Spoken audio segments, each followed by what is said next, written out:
Okay, and we are live. So welcome everyone joining us live, and welcome to those who are streaming on YouTube or they're going to watch a replay. This topic, care for the caregiver, it's going to be a little bit different from what we talked about in the past with the medical and then nursing. We're going to jump straight into the nursing, and this is a topic very near and dear to me. I've been a caregiver for as long as I can remember. Medically, I've been taking care of other people since I've been 12 years old, and just caring for everyone in every sense of the word has left me in where they actually, in 2019, they just formed a medical diagnosis, and the medical diagnosis is burnout. But for many years, most people, they just suffered through it. And so I'm really presenting this out of love for you, gratitude for all of our caregivers out there. And I really want you to be proactive and really care for yourself. So we're going to get right into it. I have a lot of tips, and I'll try not to talk too much because we have a lot of content. Okay, so getting into caregiving, it's actually, I'm sorry, this is mine. Let me start. Okay, so caregiver role strain. This is an actual nursing diagnosis. And I'll give you a little example. Just as how you have a medical diagnosis, maybe unfortunately some people get diagnosed with cancer, caregiver role strain is to nursing as cancer is to a medical diagnosis. It should be taken seriously. It is a real nursing diagnosis, and unfortunately, sometimes when we give this diagnosis, we say, we think you're developing a caregiving role strain. People take it as a compliment. They take it as, I've been working so hard, I've been pouring everything I have, and I just got this compliment. But it's really a call to action. Now, it is what it says it is. It is caregiving role strain is when a caregiver has the role of caring for someone so much that it puts a strain on their own life.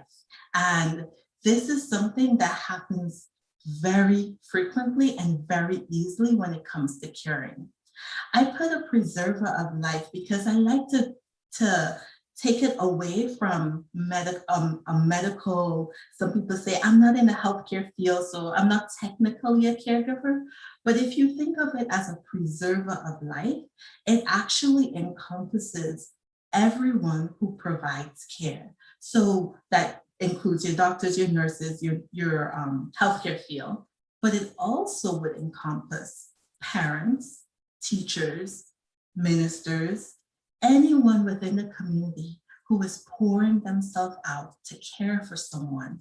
They're actually, what they're doing is preserving the life of humans. And that elevates what a caregiver is, who a caregiver is. And this is why I want to talk about this topic, because it's the true cost of healthcare. If you've been to the hospital recently, you would realize that most healthcare professionals, or even most caregivers, they are burnt out, especially after a pandemic. So the cost is not just financial, but it's mental, it's emotional, and sometimes even physical. So to care for someone, you have to involve your emotions. If you're walking down the street, give you a story, and you see someone, like in this little picture right over here, they fell down and maybe they're in a hole and they're calling, help, help. Well, your instinct picks up and you rush to help them. And then as you're holding their weight to hold them up or to pick them up, you realize, I just rushed to help them. I didn't realize that they're twice my weight. I cannot sustain this. And either we're both going to fall or I'm going to have to let them go. Well, that instinct happens a lot.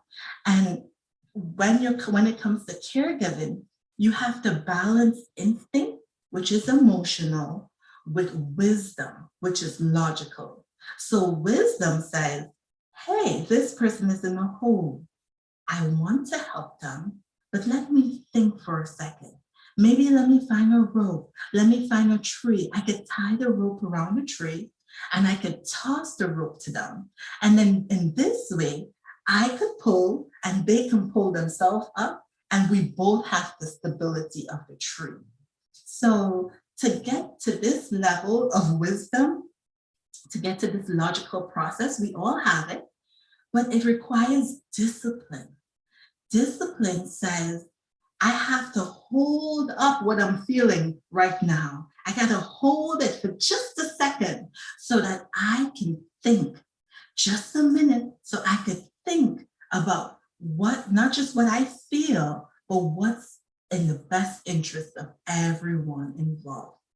To have this discipline, you need patience and you need practice in thinking under stressful circumstances. So with this in mind, this is just a general overview of what preservers, how preservers of life are going to approach the situation. So not that they only preserve the person they're trying to help, but they're going to also preserve their own life. That's how we're made. So in getting into this topic, we're going to channel it to two different ways. We're going to talk about what caregivers need to consider and what people who are receiving the care need to consider so that the caregiver is well cared for. This is going to be just a little different format, but it's all from my experience. It is my experience as a nurse, as a mother, as a minister, as a friend. It's all of my experience. So if something does not apply to you or you don't agree, you feel free to use whatever applies to you. Okay, so we're going to get started into the content. And we're going to talk about who can help. So we'll address first the person who is the caregiver. As a caregiver, the first thing you want to do is to assess yourself. You want to think thoughts as to, where am I? Where am I? Not just physically, but mentally. How are my emotions? Am I financially able to take this on? Having these thoughts before you will help you as you slow down, right? To just think about yourself just for one moment before the opportunity to care. Another thought is to be aware of savior syndrome. Now, guilty, I'm guilty, I'm guilty. So many people say, what is savior syndrome? I am a nurse. It happens all too often. You feel as though you are the only one, you are responsible for this person, their life, their care, their everything. A good trick I use to make sure I don't have savior syndrome whenever it's creeping up, because it happens all the time, is just think, if I take myself out of this situation, out of the equation, do I feel as though that person is going to fall apart? Now, when you feel like that, that is savior syndrome. You feel as though, not that you are not, savior syndrome is not just a part of someone's care, but you feel as though you are the care. And if you leave, their world is going to crumble. This is very, very destructive and very, very emotional thinking. So it's just something to be aware of. Third one, individualized care. I put that there because as a healthcare provider, everybody is an individual. So the way you care for everybody it should be very individualistic. And I'll give you an example. Some of my co-workers, they say, oh, I've had so much experience. I've cared for this person with cancer. I've cared for this one with diabetes. They have the resume all down pat. But when it comes to caring for a family member, that is a whole different ballgame. You may have your emotions involved where you just can't. Some people, they have not even resolved conflict, and now they're a caregiver, and it's very, very difficult. So remembering that you may not be able to care for someone the way you could have cared for, maybe it was somebody else, maybe it was a friend, maybe it was not this type of diagnosis. Recognizing your limitations and realizing that you're an individual too. So the care that you give, it varies. Okay, I'm going to move on. Needing versus wanting care. Okay, so everybody knows this person absolutely needs to be cared for. You know it, and everybody knows it. But they don't know it, or they don't want it. And that is something that has to, as you slow down, you have to think about, do they need care? Do they want care? Sometimes it might not even be about not wanting care, but the type of care that person thinks they need or want is very different from what you think or assess that that person needs and wants. And you want to be aware of that. And last but not least, being prepared to care. It sounds a little bit cliche, but sometimes in the act of caring, I tell you, I'm a nurse, right? So you're so busy, you're giving medicine, you're doing all sorts of things. Sometimes in the act of caring, you forget to care. You know, they telling you the story and you got, oh, come on, grandma, take your medicine, and you forget, wait, this is a person. I have to care about them. Everything about me has to exude that I care, not just my actions, but my thoughts toward them. Even my very presence they should know that if I'm standing here, I'm standing here because I care about you. And this is actually helpful for people who are caregivers that don't live in the same environment or state or even country as the person that they're caring for. Over the phone, care can be transmitted. Sometimes people just need to vent, and that shows that you care about them. So that's enough for caregivers. Let's go over to those who are actually receiving the care. When the subject comes about caregiving, they first need to honestly assess themselves. So you're thinking, okay, I need care, but what did I do? What did I do to prepare my mind to be cared for? It sounds like a lot of people, it's the last thing that they want is to be cared for by someone, and then they will give in because of circumstance. But financially, emotionally, mentally, physically, it takes preparatory thoughts to be cared by someone, especially a family member. They may be interacting with you in very intimate ways that if you're not careful and you're not prepared, it can come across as though you don't want their help. Number two, ability versus availability. The person who's available may not be able. The person who is able might not be available. So you want to make sure that not just the first person who says, I want to help you, right? Maybe they can help you. Everybody can show care, but maybe the way they want to help may not match your needs. So something as a person receiving the care, they want to make sure that it matches what is being offered, matches what they need if they're able to cognitively make that decision. The third one, avoid desperation. Oh, avoid desperation. This is where your faith comes in. And if you feel a little unsteady in your faith, you email me. I got a good seminar to send to you. But this is where true faith comes in, because faith that extends beyond yourself and your situation into your higher power, the creator, realizing that, wow, if something cannot get done, I am not without hope. I am never without hope. I give you another story. I had a patient and I say, Mama, doctor after doctor, surgeon after surgeon come in. Nobody could help her. I say, Mama, how you end up in this situation? I don't understand.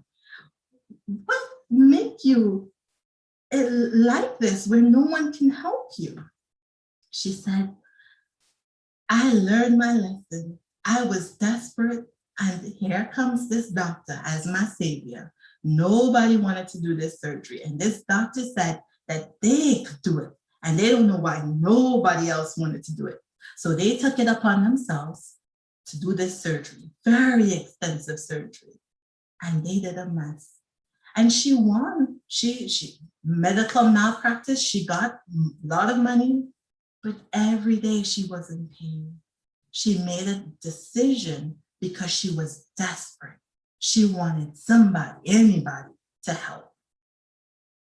Avoid desperation. You always have time to make a decision that is not pressure-based decision. You always have time to think. You always have time to pray. You always have time to do research. Okay? Now, there are emergencies where things have to happen very quickly. But even in an emergency, right, you can make a decision that's not desperate. 4, recognize wants versus need.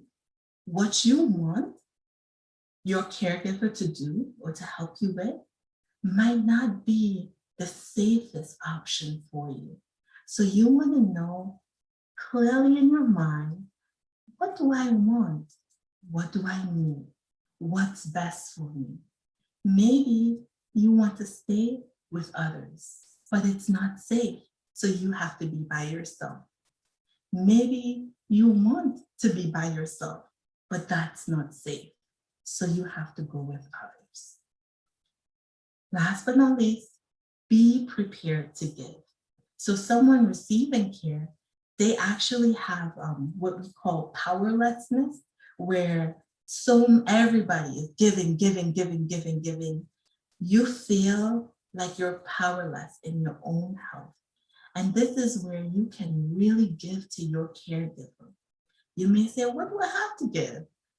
A smile, a nice thought, a good attitude, right? Everybody has something to give. And in my history of working with many different types of patients, the ones who are happiest and most positive are the ones who always looking for something to give. Okay, so this is all the thoughts we're thinking of before we even talk about getting care. But when it goes to accept and help, so now we have a caregiver and now we're on board to accept help. What are some of the things the caregiver should think about?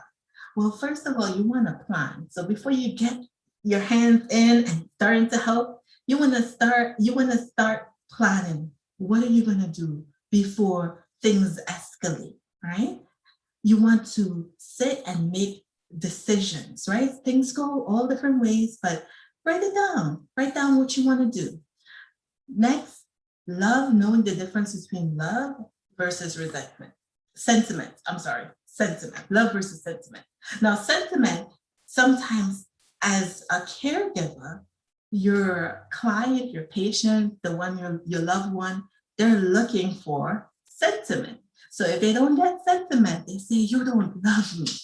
But that might just be sentiment. And as a caregiver, you have to know, okay, what I'm doing is in your best interest. Maybe not right now, but in the long run. You have to know that difference.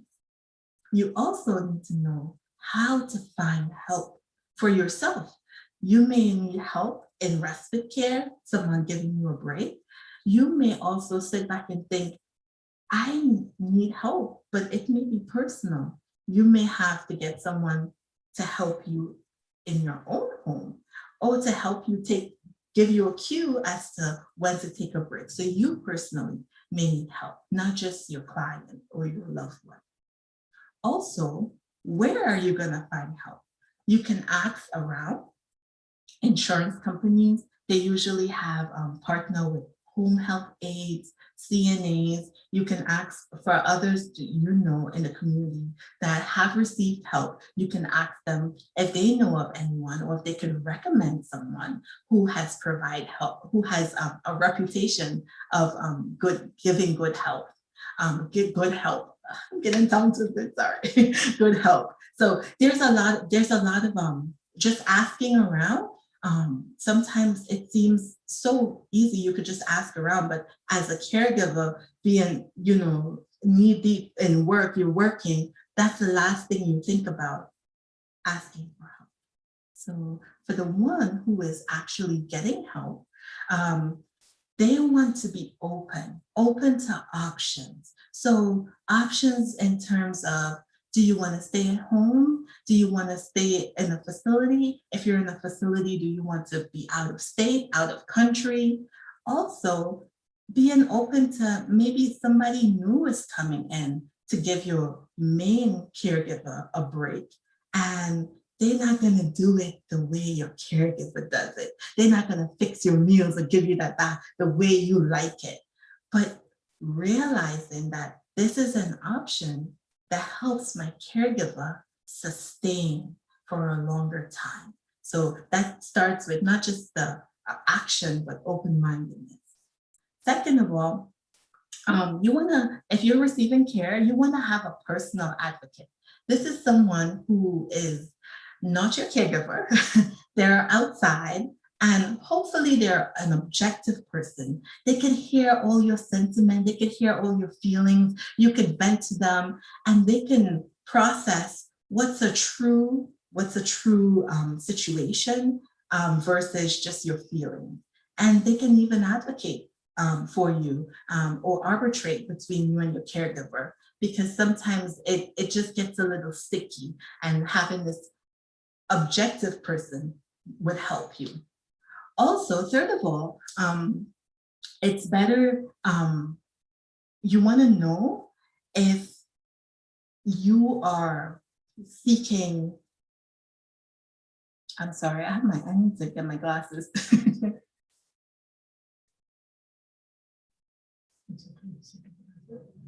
Oh, yes, thank you, honey. I'm sorry. I'm standing up today, so I can't really see. Okay, so it's better to seek a better fit for your care. So some people think, thank you. Some people think that if this is the arrangement, I'm gonna have to stick with it, stick it out. But sometimes the arrangement is not working. And for someone who is receiving care, I'm telling you, it's okay. It's okay to look for a different alternative. Sometimes it's not even about not being a good fit emotionally. Sometimes financially, the situation that you had set up is no longer cost effective, and you may need a different solution. So it's okay to get a different fit. Okay, moving on. Okay, so how to provide care. So for the caregiver, when you approach a situation, you want to know what is expected. Oh, that's a big difference. Sorry, thank you. You want to know, is this person looking for healing or looking for a cure? And I'll give you a short example. When taking care of someone who is terminally ill, usually they're looking for healing. They want to be at peace. They want to resolve conflict. They want to wrap up, with end of life care. Or it just might be something chronic and there is no cure. So they just want to be at peace. Whereas someone who may be fractured an ankle, a leg, or broken arm, they're looking for a cure. So when you're done, and you could say, when you're finished with the situation, you want to think, what is it that's going to make me know I did a good job? I did the best that I could. Second of all, you want to fill up your tank first. Guilty over here. Usually we're so busy helping other people. People say when you're on the plane, you put your mask on first and then you help someone else, especially during an emergency. Nurses, we're very, very guilty of this. We would work a whole shift, 12 hours, 15 minutes, we ate and went to the bathroom, 12 hours. So we have to take care of ourselves, even during emergency situation. You have to care for preserve your life. I'm not going to use care. You have to preserve your life well, so you could preserve someone else's life to the standard that you preserve your life. So this is, my background is medical, but this happens even with parents caring for their children caring for their parents. It happens with ministers caring for the community, serving others. We run dry. And I found this beautiful, beautiful young lady. She's my friend, and I interviewed her, and I think you're going to really enjoy what she had to say. So hold on, we're going to show this interview. It's pre-recorded, and I think you're going to enjoy it.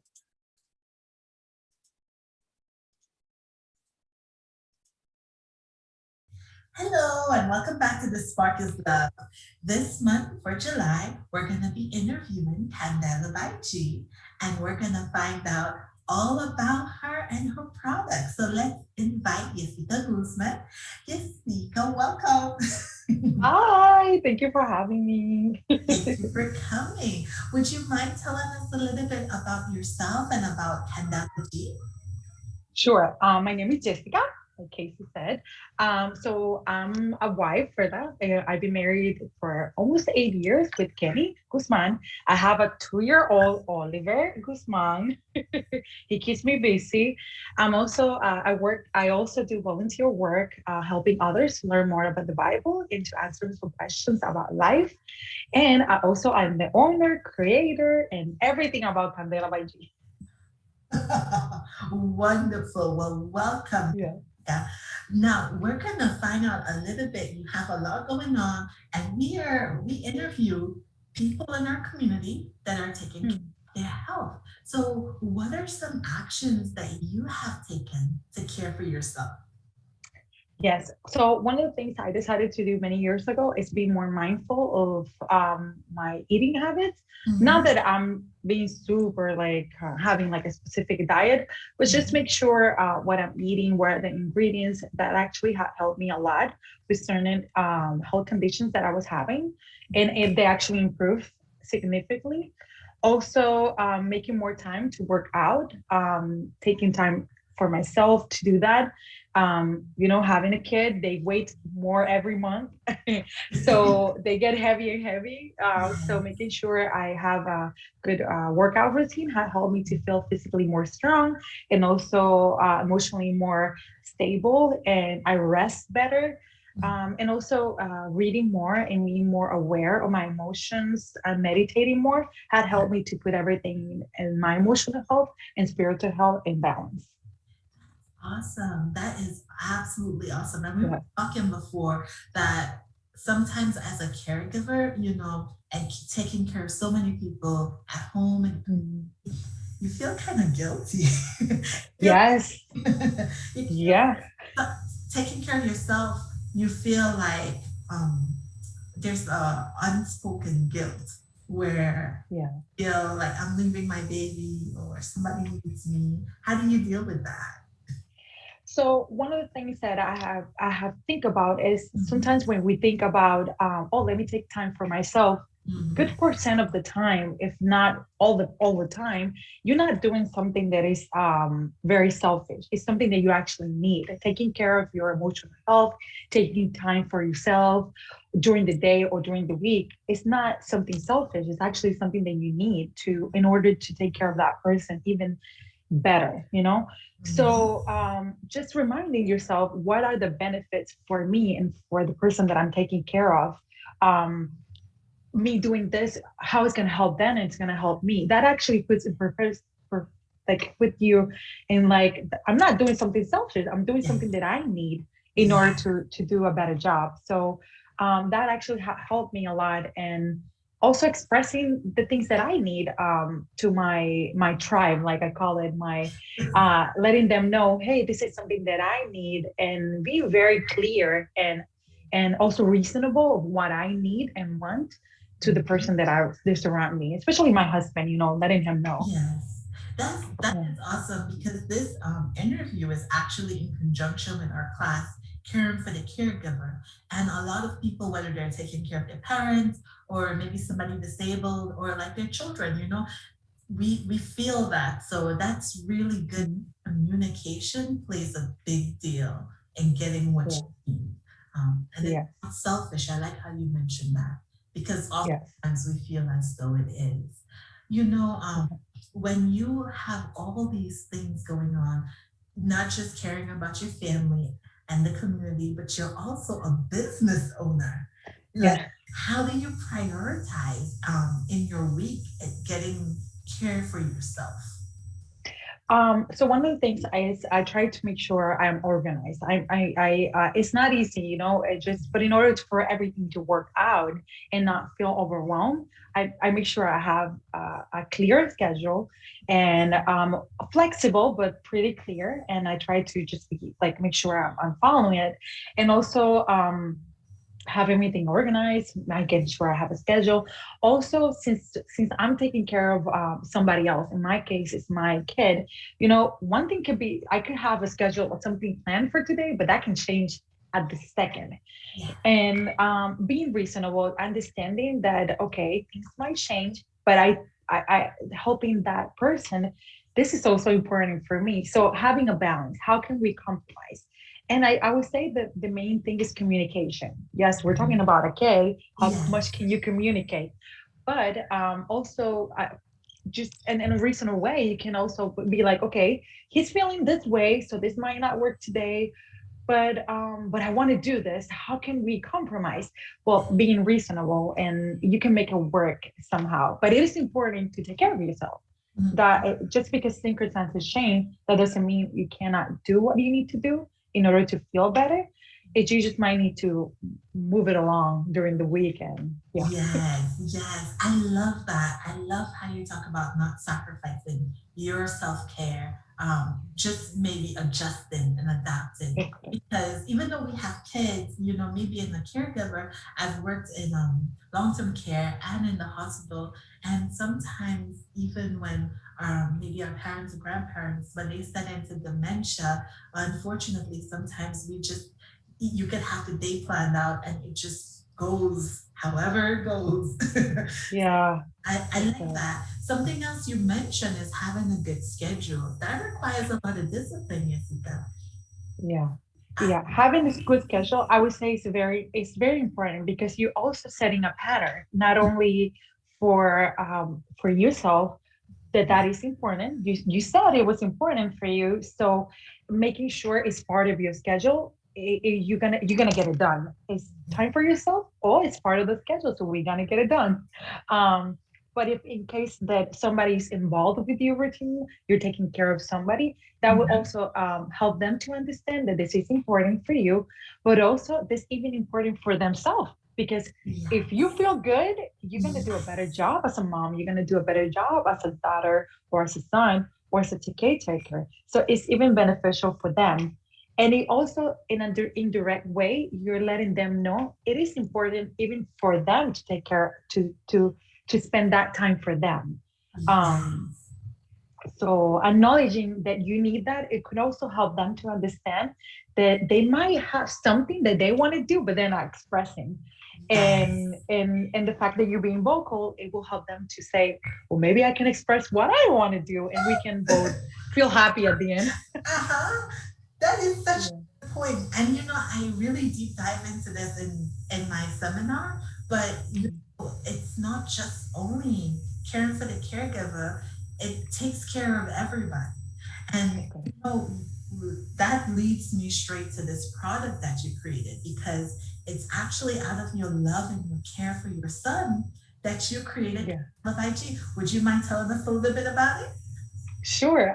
So as you mentioned, the reason why I started doing Candela by G is a line of Mhm. organic products made at home, made with a lot of love. It's because Yes. even my son, when he was a few months, he got Mhm. diagnosed with eczema. I hope I'm saying it right Yes.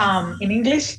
Yeah. So even though it might go away when he's older, it was because of so many ingredients that he had in his products when I was showering him. So I remember feeling so frustrated reading all the ingredients, like 30 of them, to know which one of those was giving me allergies.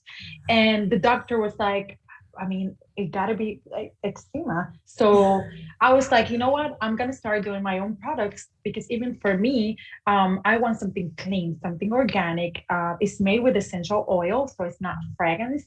And what I love about Candela by G is our products, since they're with essential oils, you have the not only you're showering, you're using a pillow mist, you're using your lotion, but you are also having the benefit of the plant of flower that you decided to have in your collection. So it's like you can refresh yourself, you can like do everything at once, and they're meant to something that is for every day Mhm. to relax yourself. So it's like you're doing both at the same time. Nice. Now, Yeah. your product, you make this at Yes. home. So Yeah. that gives you a lot of flexibility. So if someone has like allergies, you can customize. Yes, I have a lot of customers that they told me, "Hey, I have an allergy. I don't. I this actually this essential oil gave me allergy. Well, we can use something else, or you want to target a specific problem. Let's say you're suffering from anxiety, you're suffering from depression, you're suffering, you need more energy. Even though my products they don't cure because they're not meant to do that, but they will help you to feel better. They will help you to calm. They will help you to feel more energized depending what you want. So I love when my customers call me or text me and they're like, "Hey Jessica, I want this is something that is I'm going through this. Can you help Yes. me? Can you create something for me?" And I'm like, "Sure. I That's what I want you to call me for. I want to be like I want to be close to you and be like, yes, I have something for you." Yes. You know what I like about your product is that you make it for like just a month, right? You don't want it to go old. No, because essential oils, the benefit, they last up to 6 months. Okay. So something that I want you to enjoy the like every second of it. So I don't make a lot of quantities every month. I make sure I make enough to be in stock for 4 to 6 weeks. And then the next month I make another batch. I don't keep them in my stock for weeks or months because I want you to enjoy that benefit. So I do make a few every month. I'm at home, and so when you get them, they're as fresh as they can be. Wow, that Yeah. is beautiful. That is one. And I know a lot of people are gonna be interested in your product just for the simple fact that you put so much love into your work. I love that. Now, how Thank you. can my viewers get in touch with you if they want So to get your product? yes, so I do have an Instagram page. Is Candela underscore by underscore G. Or you can, my phone number is 939-240-8635. Sorry for my English, my Oh. translation. But yes, so yeah, you can get in touch with me and I can let you know all my products and show you a little bit more about us. Okay. Wonderful. And I'm gonna also post it in my description box of my YouTube channel. Yes. Perfect. Yes, Oh, go to her YouTube. yes, this is wonderful. Well, I'm so proud of you for taking care of Thank you. and your family and with the love that you put, the love, the time, the energy. you're sharing it with everybody else and we get Yes. from it. And I just appreciate you so much. And I thank you for your time and sharing your products. I Thank you. talk with you soon. Yes. Thank you so much. Thank you. Bye. Bye.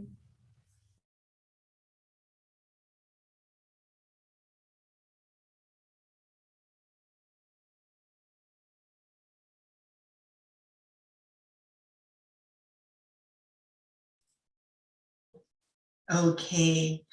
I hope you enjoyed that. I really enjoyed interviewing her. I love what she's doing. You know, there's a lot of guilt when it comes to a caregiver caring for themselves. And I think something that helps with that to mitigate the guilt that you might feel um, is thinking of, if I could change the label of healthcare into preserver of life, then just about 90% of what we do would not make sense. So if you think of yourself as a preserver of life, it only makes sense to preserve your life so that you could preserve the lives of others. And what she's doing is so remarkable in caring for herself and for her family. And I think about caregivers, if we think about just, it's really about gratitude, being grateful for your body, that your body is able to even care for somebody else's body. For someone who is receiving care, right? Some of the things as they're receiving the care and their body's being cared for, they will want to ask themselves, what are my expectations for care? Clearly, a question I usually tell my patients is, at the end of this shift, what is going to make you feel, think I was well cared for? I have my doctor's orders, I have my nursing tasks, but as a person, when you walk away from this interaction, what's going to make you, what's that thing that's going to make you feel like, man, I feel cared for? Well, that is what should be communicated to the caregiver. That's your expectations. Another thing is, as someone who is being cared for, you want to remember that you're not powerless. You can take control. Maybe you can't do all that you did before, but there could be some middle ground in what you can do in preserving your own life, because that's how the body was created, is to preserve life. So I give you an example. When I go on shift, maybe I'm giving like a total bed bath. Maybe the patient can't reach the feet, but I say, oh, let's make a plan. If you get the top, I'll get the bottom. And we actually have fun because then they feel all involved, like they're doing it because they are. And you can think about little things that maybe you can't, maybe you liked writing letters, or maybe you liked going to the mailbox, but now you could open the mail. Don't give it all up. Do as much as your body will let you do. It will really help you not feel powerless in your situation. Another thing is being open to modifications to your routine and your diet. A lot of times in crisis, or when someone is, they need someone else to care for them, it sparks a whole change. They have to change the way they eat, and that is not okay with them. And something that I think as preservers of life is that ultimately we want this person to be sustained. So we can make some concessions for them. And something that I like to do within my own family, as I think about preserving the life of my husband and my child, I think about when you're not feeling good, constipation. It's a big thing. And as a nurse, we always asking, when was your last bowel movement? When people are in chronic pain, they take all these medications and their poor bowels are not moving. And if your bowels don't move, you will not get better. So constipation is something big, and I like to make a treat out of it. I like to make a chocolate cake that will get your bowels moving. And I made a video to share with you, and I hope you enjoy it. I ate it, it's delicious. So I'm gonna play it now for you. Okay, it's called Get Moving Chocolate Cake. Is that what is it? Get Moving, okay. Welcome back to the Spark is Love Kitchen Recipe segment. Today, we will be making a delicious chocolate cake, and we're gonna add some fiber to help our bowels to move. Let's get started. For our ingredients, we'll be using 1/2 cup of oil, 1/3 cup of ground flaxseed, 1 1/4 cups of water, 3 eggs, of course our box cake, and to top it all off, we're gonna use chocolate frosting. So I will begin by adding my cake mix to my mixing bowl. You can use your hand, but I'm going to use my electronic cake mixer.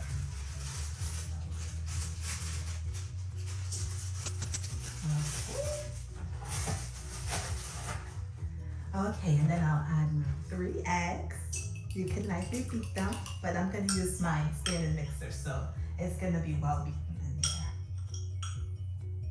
Okay, I'm gonna add my water,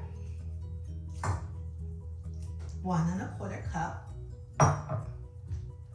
1/3 cup of flaxseed. I do a heaping cup just to keep it regular, and 1/2 cup of oil. Okay, and that's it. So I will let that be. And I usually you could do a medium, not too vigorous. So I'm gonna pour it over into the greased pan.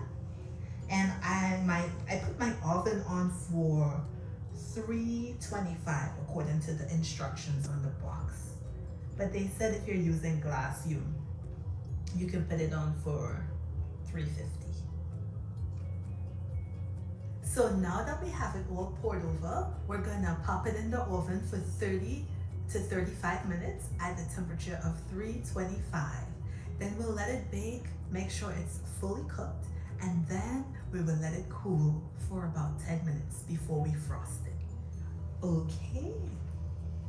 Okay, so our cake is cooled and it sunk up just a little bit, but we're gonna cover it over with some frosting. So I'm just gonna frost it and then serve it.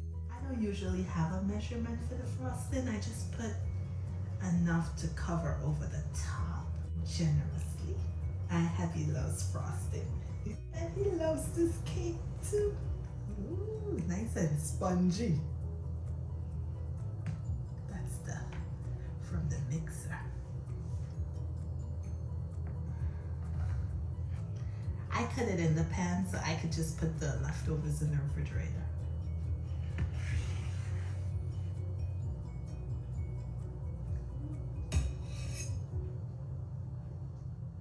So that's it for our recipe today. Thank you for joining us. This actually was made in conjunction with our class, Care for the Caregiver. When we think of ourselves as caregivers and we think about caring for ourselves, we want treats. So this is a treat that treats not just our taste buds, but really thinks about our body, our colon to be specific. So if you want to see the video in its entirety, be sure to check out the link above. And thank you so much for joining us today. This, I hope you enjoyed as much as me and my family do. And let me taste a little bit. Taste this.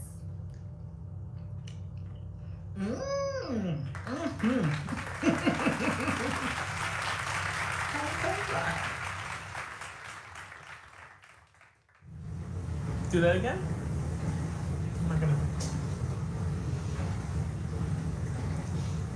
I'm not gonna hit record because I was already recording.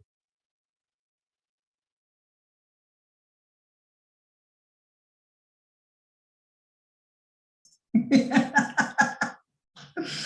sorry, I'm laughing so much. I know my sister Summer's going to be like, that's a big hole.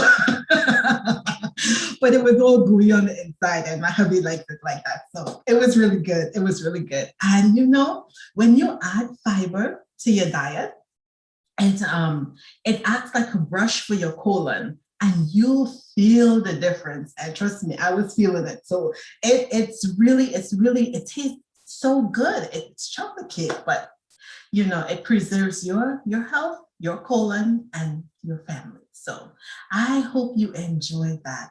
And that wraps up our class for today. And just reviewing what we talked about, giving care to the caregiver. I can't stress how necessary that this is. This class is necessary, not just for those who attended today, but it really is necessary for the whole world. Because if we don't sustain our caregivers, when we are no longer able to care for ourselves or preserve, our body's not able to preserve itself, and we need help in preserving it, if we have not preserved our healthcare providers, if we have not preserved our parents, our ministers, our community volunteers, then we're going to catch ourselves in a very, very difficult position. So even though this is proactive, caring for the caregiver is actually a statement of saying, thank you. Thank you. Thank you for your body as a caregiver, for being able to render assistance in this way.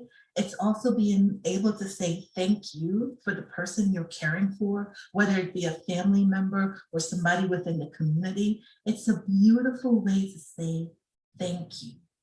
And, it really, in order to say thank you, it really requires an honest assessment of who you are and where you are, so that you can say a genuine thank you. Sometimes we bite off more than we can chew, and the thank you becomes disgruntled and burdensome. But caring for someone never needs to be burdensome. Ultimately, the ultimate preserver of life will always, always care for that person more than we ever can. So, just being honest in what we can do, it makes for a loving situation all around.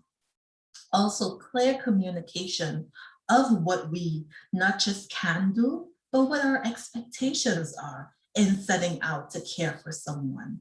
Making sure that the caretaker and the care receiver, they're on the same page really helps. That's where you can focus on, health and healing or cure versus on drama. Also, we have a responsibility to care for ourselves. So whether you are giving care or you are receiving care, it is ultimately your responsibility to watch out for the care of your being, because our Creator gave us this beautiful body, and He gave us control to control ourselves, to control the care of ourselves. So I'll be doing a YouTube video about responsibility, such a heavy word, but we'll talk about that. You could check out my YouTube page for it. And last but not least, being a preserver or caretaker, preserver of life, it requires a balance between emotional and logic. So emotions is good. Emotions is what gets us revved up and actually even care about caring. But emotions cannot rule the process of caring. Emotions has to be tempered by wisdom and logic. And that's really a process of love, because love is not just sentiment, but it's based on many different principles. So all of these things, all these points are really important. I really hope you would go away and infect your families, infect your communities with the presence of being a preserver of life. no matter who you are. I really hope that you would take away from this discussion thoughts on how best to preserve your life and the life of your friends, your family, and your community. I thank you so much for joining us. I'm going to stop the live stream now, and I'm just going to make an announcement for those who are